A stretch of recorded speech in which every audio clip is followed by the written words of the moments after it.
অষ্টম শ্রেণীর সারা বাংলাদেশের শিক্ষার্থীদের আমি আমার এই আজকের ক্লাসের জন্য আমন্ত্রণ জানাচ্ছি। আজকে আমি অষ্টম শ্রেণীর পিথাগোরাসের উপপাদ্যের ব্যাখ্যা সম্পর্কে আমি আলোচনা করব। আসলে এটা ব্যাখ্যা দেওয়ার একটা প্রয়োজনীয়তাও রয়েছে, কারণ পিথাগোরাসের উপপাদ্যটি আমরা সাধারণ সূত্র যেটা আমরা মুখস্থ করি, আসলে আমি আমার শিক্ষকতা জীবনে যেটা দেখেছি সেটা অনেকেই পিথাগোরাসের উপপাদ্যটি মুখস্থ বলতে পারে, সাধারণ সূত্রটি মুখস্থ বলতে পারে, কিন্তু যখনই জিজ্ঞেস করি এটা থেকে কি বুঝতে পেরেছো, তখনই বলে স্যার কিছুই বুঝতে পারিনি। প্রমাণ যখন করে তখন প্রমাণের ভিত্তিতে হয়তো তারা প্রমাণটা করতে পারে, বিভিন্ন যুক্তি দিয়ে প্রমাণ করতে পারে, কিন্তু এই যে সাধারণ সূত্রটা যেটা আছে, দেখো তোমরা একটু লক্ষ্য করো, একটি সমকোণী ত্রিভুজের অতিভুজের উপর অঙ্কিত বর্গক্ষেত্র অপর দুই বাহুর উপর অঙ্কিত বর্গক্ষেত্র দ্বয়ের সমষ্টির সমান। এই কথাটার অর্থ বুঝতে পারে না অনেকে। যখন কোন পরীক্ষায় কোন প্রশ্ন হিসেবে আসে, যখন দেখে স্কয়ার আছে স্কয়ার, তখন তারা মনে করে নেয় এটা পিথাগোরাসের উপপাদ্য হবে। আসলে এইটি বোঝার বিষয় যে আমার এই যে সাধারণ সূত্রটা, এটাই একটা সাধারণ সূত্র। পিথাগোরাসের উপপাদ্যটার বর্ণনা, এটা গাণিতিক রূপ হচ্ছে এটা। গাণিতিক রূপ বলতে কি বোঝাচ্ছে, আমি একটা সমকোণী ত্রিভুজ, একটি সমকোণী ত্রিভুজের, দেখো এ বি সি একটা সমকোণী ত্রিভুজ, এই সমকোণী ত্রিভুজের সমকোণটাকে এইটা স্কয়ার চিহ্ন দিয়ে, এই কোণাটায় স্কয়ার চিহ্ন দেওয়া হয়, এ থেকে বুঝতে হবে এটা একটা সমকোণ। আমরা জানি, অনেকেই জানি বা অনেকেই জানে না, যে সমকোণের বিপরীত বাহু, সমকোণী ত্রিভুজের সমকোণের বিপরীত বাহুকে অতিভুজ বলা হয়। আবার আর এই বাহু আর এই বাহুকে যে অপর দুই বাহু বলা হয়েছে, সেই দুই বাহু হচ্ছে, এই অপর দুই বাহু হচ্ছে এ বি আর হচ্ছে বিসি। আমার অতিভুজটা হচ্ছে এসি। সমকোণের বিপরীত বাহুটা হচ্ছে অতিভুজ, আর অপর দুই বাহু হচ্ছে এ বি আর হচ্ছে বিসি। এখন বলা হয়েছে কি, অতিভুজের উপর অঙ্কিত বর্গক্ষেত্র, এখানেই সমস্যা। অঙ্কিত বর্গক্ষেত্র বলতে শিক্ষার্থীরা একটু বুঝতে হিমশিম খায়। আসল কথা হলো, আমি সেটা ব্যাখ্যা করে দিচ্ছি। অতিভুজের উপর অঙ্কিত বর্গক্ষেত্র হচ্ছে এ সি স্কয়ার। এটা এই যে সূত্রটার গাণিতিক রূপ হচ্ছে এটা এ সি স্কয়ার। এই যে অতিভুজের বর্গ সমান হবে অপর দুই বাহুর উপর বর্গ, এই যে দেখো A B square plus BC square. এখানে বলা আছে অপর দুই বাহুর উপর অঙ্কিত বর্গক্ষেত্র দ্বয়ের সমষ্টির সমান। এখন বর্গক্ষেত্র বলতে কি বোঝায় সেটা আমি পরে বলছি। এই চিত্রটার গাণিতিক রূপ হচ্ছে এটা। এখন আমি ব্যাখ্যা করে বোঝাবো যে আসলে এই জিনিসটা বলতে কি বোঝায়, সেটা তোমরা লক্ষ্য করে দেখবে, অবশ্যই বুঝতে পারবে। তোমাদের ভবিষ্যতে এই পিথাগোরাসের উপপাদ্য পড়তে আর কোনো সমস্যা হবে না আশা করি, এবং ভালো করে বুঝবে। জ্যামিতিটা বুঝতে হলে অবশ্যই তোমার পিছনের কিছু তথ্য জানা লাগে। যেমন তুমি ছোটবেলা থেকে যত জ্যামিতি করেছো, এই জ্ঞানগুলো তোমার কাজে লাগবে। জ্যামিতি অত্যন্ত মজার একটা বিষয়। যদি তুমি নিজ থেকে কোনো একটা জ্যামিতির সমস্যার সমাধান করতে পারো, তাহলে এই একটা পাটিগণিত বা বীজগণিতের অঙ্ক করার থেকেও এইখানে মজাটা বেশি, এখানে আত্মতৃপ্তিও বেশি। আসলে জ্যামিতির জ্ঞান অত্যন্ত গুরুত্বপূর্ণ। সেই জ্যামিতি সম্পর্কে খুঁটিনাটি সবকিছুই জানতে হবে। তাই আমি আজকে এই গাণিতিক রূপটা দেখালাম, সাধারণ সূত্রটা লিখেছি। এখন আমি ব্যাখ্যা করে দেখাবো যে এইটা আর এইটার অর্থটা কি। আচ্ছা, তোমরা দেখেছো এটা একটা সমকোণী ত্রিভুজ। এটা এভাবে ধরলেও সমকোণী ত্রিভুজ, এইভাবে ধরলেও সমকোণী, এভাবে ধরলেও সমকোণী ত্রিভুজ। সমকোণটা হচ্ছে এইটা হচ্ছে সমকোণ। তো এই সমকোণী ত্রিভুজটা দিয়ে আজকে আমি তোমাদের এর ব্যাখ্যাটা দেখাবো।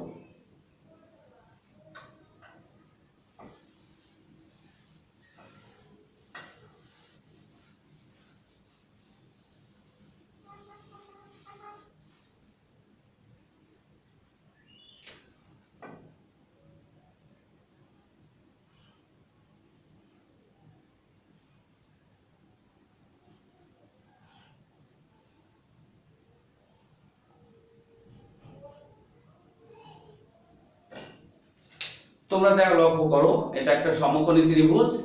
এই সমকোণী ত্রিভুজটা দিয়ে আমি এখন প্রমাণ করব এটা সমকোণ। এই বড় বাহুটা হচ্ছে অতিভুজ, সমকোণের বিপরীত বাহু এটা অতিভুজ।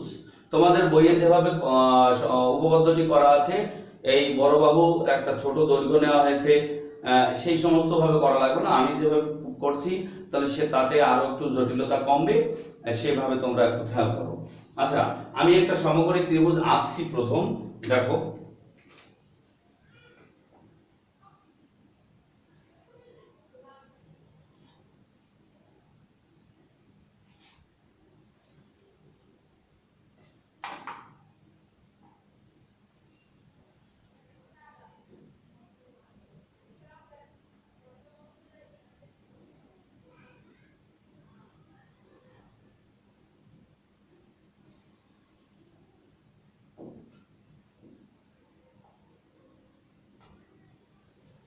দেখো, একটা সমকোণী ত্রিভুজ, এটা হচ্ছে সমকোণ।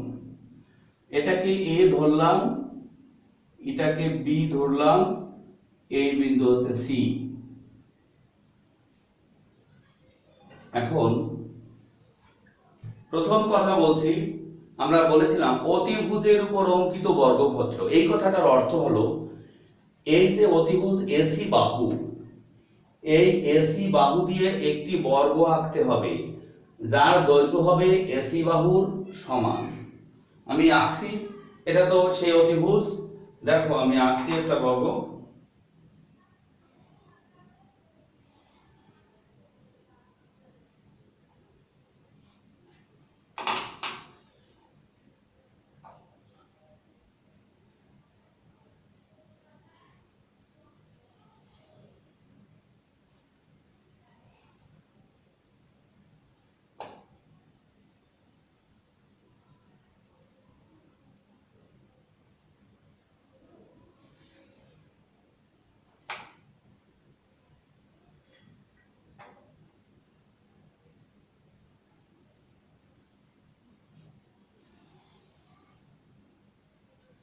তাহলে কি বুঝলে?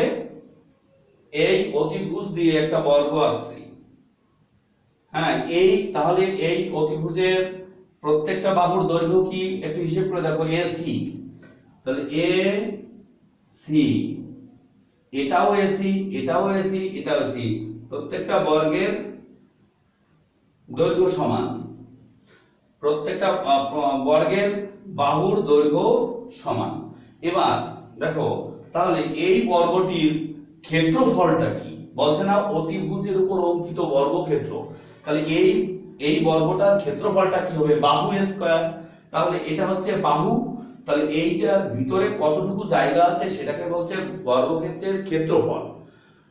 তাহলে এই বর্গটার ক্ষেত্রফলটা কি হবে? A C square. তাহলে অতিভুজের উপর অঙ্কিত বর্গক্ষেত্র মানে হচ্ছে অতিভুজ নিয়ে একটা বর্গ আঁকতে হবে, তার ক্ষেত্রফলটা হচ্ছে এসি স্কয়ার। এটা হচ্ছে অতিভুজের উপর অঙ্কিত বর্গক্ষেত্র। মানে এই বাহু দিয়ে একটা বর্গ আঁকবো, সেই বর্গটার ক্ষেত্রফলটা হচ্ছে এসি স্কয়ার। এবার আমি এ বি বাহু দিয়ে একটা বর্গ আঁকবো।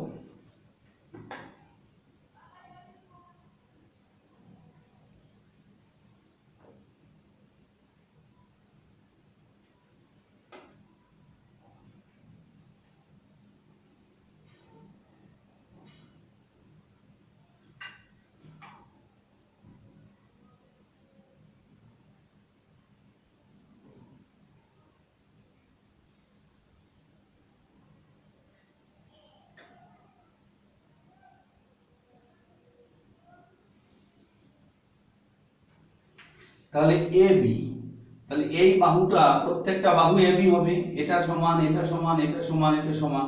তোমরা দেখেছো আমি এই বাহু দিয়ে এঁকেছি, এই বাহু দিয়ে, তার মানে এটা হবে এবি বাহু। তাহলে এই বর্গটার ক্ষেত্রফল কি হবে, বাহু স্কয়ার, তাহলে এটা হবে এ বি স্কয়ার। এবার আমি এই বিসি বাহু দিয়ে একটা বর্গ আঁকবো, সেটা এই পাশে আঁকবো।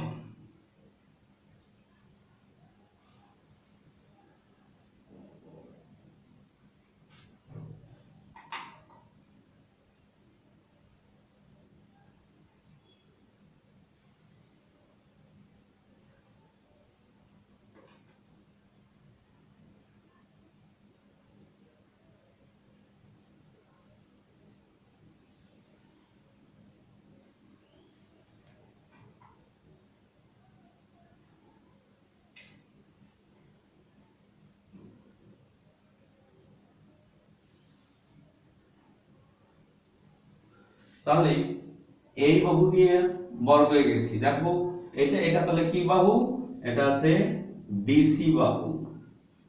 তাহলে এই বর্গটার ক্ষেত্রফলটা কি হবে, বি সি স্কয়ার। এখন মজার বিষয় এখানে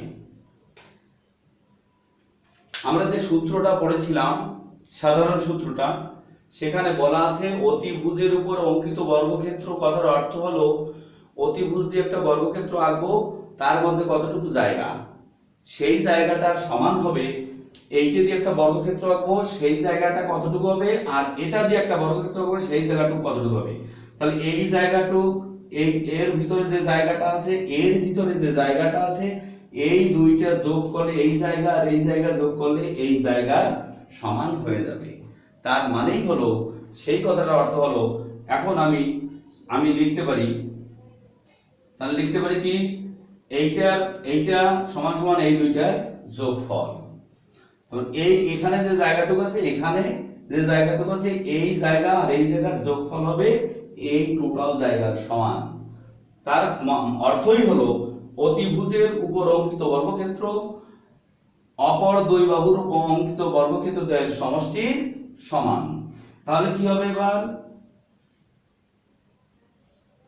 এ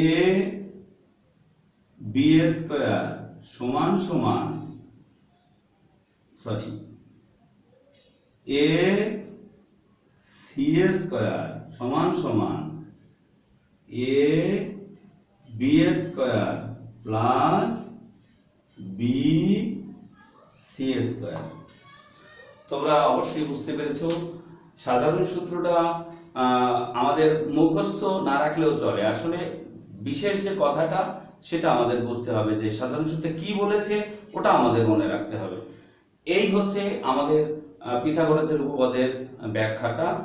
আমি অন্যভাবে আরো একটু দেখাচ্ছি অন্য একটা চিত্র দিয়ে, সেটাও খুব মজার, তোমরা ভালো করে বুঝতে পারবে। এই ব্যাখ্যাটা তো অবশ্যই বুঝতে পেরেছো, আশা করি বুঝতে পেরেছো। আর যদি না বুঝতে পারো, যদি প্রশ্ন থাকে, তাহলে আমি ফেসবুকে যখন আপলোড দেব তখন ফেসবুকে আমাকে প্রশ্ন করবে, ইনবক্সে প্রশ্ন করবে কোথায় কি সমস্যা। আজকে আর আমি থিওরিতে প্রমাণ করব না, শুধু আমি ব্যাখ্যাটা বোঝাচ্ছি যে আসলে বুঝতে পারে না, এই সাধারণ সূত্রটা বুঝতে পারে না বিধায় এই আমাদের পিথাগোরাসের উপপাদ্যটা স্টুডেন্টদের কাছে বা শিক্ষার্থীদের কাছে খুব কঠিন, খুব খুব কঠিন মনে হয়। আমার নিজের স্টুডেন্টরাই খুব মেধাবী স্টুডেন্ট, আমাদের থেকে আসলে আসলে দোষটা শিক্ষার্থীদের না, দোষটা আমাদের নিজেদের। আমরা শিক্ষকরা যদি সঠিকভাবে না বুঝাই, আমরা শিক্ষকরা যদি সঠিক পথ না দেখায়, তাহলে ওরা বুঝবে না। অবশ্যই মনে রাখতে হবে যে আমাদের থেকে আজকের যে শিক্ষার্থীরা আছে আমাদের থেকে অনেক অনেক মেধাবী। ওরা অল্পতে ধারণ করতে পারে, অল্পতে বুঝতে পারে। আমরা একটা কথা বললেই ওরা অনেক কিছু তার আগে বুঝে ফেলে। সুতরাং আমি যখন ক্লাস করাই, অবশ্যই আমাকে প্রিপারেশন নিয়ে ক্লাস করতে হবে, এটা অবশ্যই একজন শিক্ষকের উচিত। তো আমি আরেকভাবে একটু দেখাচ্ছি, সেটা একই চিত্রের মধ্যে কিভাবে বোঝা যায় সেটা আমি হাত দিয়ে এঁকে দেখাবো। এই চিত্রটা অবশ্যই বুঝতে পেরেছো, তা আমি অন্যভাবে একটু ব্যাখ্যা করে দেখাচ্ছি।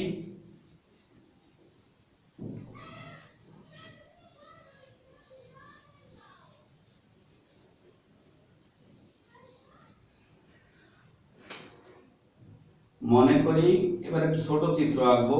মনে করি এটা একটা সমকোণী ত্রিভুজ।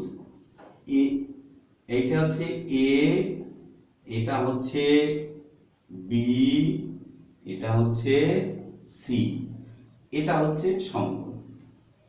তাহলে এখান থেকে আমরা কিভাবে বলবো অতিভুজের উপর অঙ্কিত বর্গক্ষেত্র। তাহলে অতিভুজের উপর একটা বর্গক্ষেত্র আঁকবো। এবার অতিভুজ দিয়েই বর্গক্ষেত্র আঁকবো, এখানেই আঁকবো।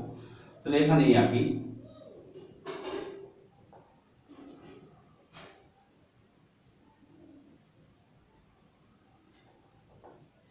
এটা তাহলে এই অতিভুজের, তাহলে এই বাহু এই বাহু এই বাহু এই বাহু সব বাহু কিন্তু এসি বাহু। তাহলে সব বাহু সমান, বর্গের সব বাহু সমান হয়। তাহলে বর্গ হলো একটা চিত্র। বর্গ হলো এই চিত্রটাকে বলা হয় বর্গ, বাট এর ভিতরে যে জায়গাটুকু আছে সেটুকুকে বলা হয় বর্গক্ষেত্র। বোঝা গেল? তোমরা বুঝতে পেরেছো? আচ্ছা, তাহলে এইটার ক্ষেত্রফল কি হবে? A C square. এবার এ বি দিয়ে একটা বর্গ আঁকবো।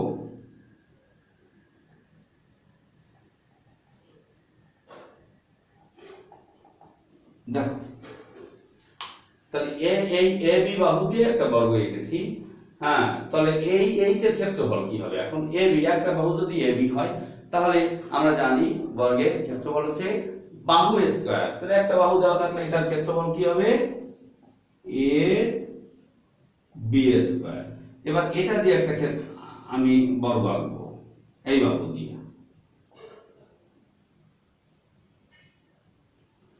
এটা একটা বর্গক্ষেত্র। তাহলে বিসি বাহু, এটা কিন্তু বিসি বাহু, সব বাহুই বিসি বাহু। এখন একটু খেয়াল করো, তাহলে এটার ক্ষেত্রফল কি হবে? তাহলে এটা হবে বিসি স্কয়ার। তাহলে কি দাঁড়ালো? এইটুকুর ক্ষেত্রফল হলো এই দুইটার ক্ষেত্রফলের যোগফল। অতিভুজের উপর অঙ্কিত বর্গক্ষেত্র, অতিভুজের অঙ্কিত বর্গ, অতিভুজের উপর অঙ্কিত বর্গ বলতে চিত্রটাকে বোঝায়, কিন্তু বর্গক্ষেত্র বলতে এর ভিতরে কতটুকু জায়গা আছে সেটুকুকে বোঝায়। আচ্ছা, তাহলে বর্গক্ষেত্র, অতিভুজের উপর অঙ্কিত বর্গক্ষেত্র হচ্ছে এসি স্কয়ার। আর অপর দুই বাহু এবি আর বিসি, এবি বাহুর উপর অঙ্কিত বর্গক্ষেত্র হচ্ছে এটা, বর্গ হচ্ছে এটা, আর বর্গক্ষেত্র হচ্ছে, মানে বর্গক্ষেত্রের ক্ষেত্রফলকে বর্গক্ষেত্র বলা হয় এবি স্কয়ার। আর বিসি এর উপর একটা বর্গ এঁকেছি, এটার ক্ষেত্রফল হচ্ছে বিসি স্কয়ার। তার মানে হচ্ছে এই বর্গের ক্ষেত্রফল হবে এই বর্গ দুটির ক্ষেত্রফলের সমষ্টির সমান, অর্থাৎ A C square equal to হবে A B square plus B C square. এই হচ্ছে আমাদের আজকের টিউটোরিয়াল ছিল। তো তোমরা আশা করি বুঝতে পেরেছো। আসলে এটা যদি বুঝতে পারো তাহলে প্রমাণের সময় তোমরা অবশ্যই বুঝতে পারবে। আর তোমাদের একটু কাজ থাকবে। তোমাদের কাজটা হলো, আমি যখন প্রমাণ করব তখন আসলে আমাদের প্রমাণ করতে গেলে কিছু পিছনের দিকে কিছু তথ্য আমাদের লাগে। যেমন ত্রিভুজ সর্বসম হয় কখন কখন, দুইটা ত্রিভুজ কখন সর্বসম হয়। একটা ত্রিভুজের দুইটা ত্রিভুজ আছে, একটা ত্রিভুজের দুই বাহু, অপর ত্রিভুজের অনুরূপ দুই বাহু, আর একটা কোণ। তিনটি উপাত্ত সমান হতে হবে। তিনটি ত্রিভুজের সর্বসম হতে হলে তিনটি উপাত্ত লাগে, দুইটি বাহু একটা কোণ, অথবা দুইটি কোণ একটা বাহু, অথবা তিনটি বাহু, যদি উভয়ের তিনটি বাহু যদি অনুরূপ বাহুগুলো যদি সমান হয় তাহলে ত্রিভুজগুলো সর্বসম হয়। তোমাদের কাজ হবে এই ত্রিভুজ সর্বসম হওয়ার শর্তগুলো অবশ্যই তোমাদের জানতে হবে। আর একটা কথা, সমকোণী ত্রিভুজ কখন সর্বসম হয়। সমকোণী ত্রিভুজের একটা কোণ তো সমকোণ, তোমরা জানোই একটা কোণ সমকোণ। দুটো ত্রিভুজেরই দুইটা কোণ আছে সমকোণ, ও কোণটা তো এমনিতেই সমান।